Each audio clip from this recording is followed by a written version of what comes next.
Gusto niyo ba sabihin ko yung pangalan niya? Kilala na po namin. Walang kwenta. Kilala. Ngayon wala na siyang ginagawa. Kung hindi maghanap ng butas, tatanggalin daw po nila ako sa Senado. Di pwede. Di pwede. Naghahanap po sila ng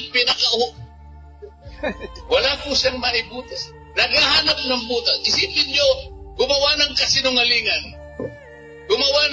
Gumawa ng splice video para lamang makagawa ng isang pangungusap na sinabi ko daw, ako daw, meron daw tayong teritoryo sa ating bansa na pinamimigay ko raw sa China. Naniniwala pa kayo doon? Hindi po.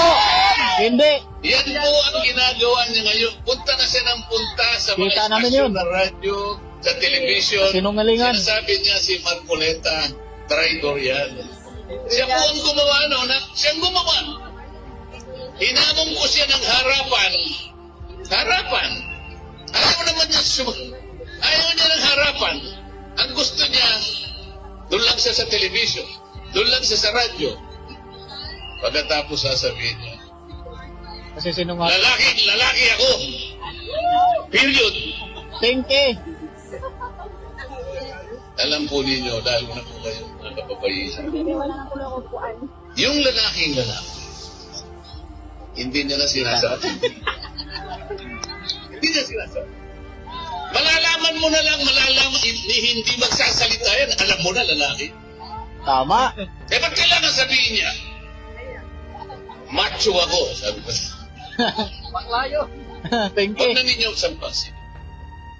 Gagawa siya ng lahat ng paraan para akusahon niya ako. Gagawa, mag-iimbento. Ayaw niyang humarap, pero mag-iimbento. Tama po. Ganun po. Ganun na po ang senador niya. Ayaw ko nang banggitin ang pangalan niya. Kilala na namin. Gusto niyo ba sabihin ko yung pangalan niya? Kilala na po namin. Walang kwenta. Kilala na mga tao.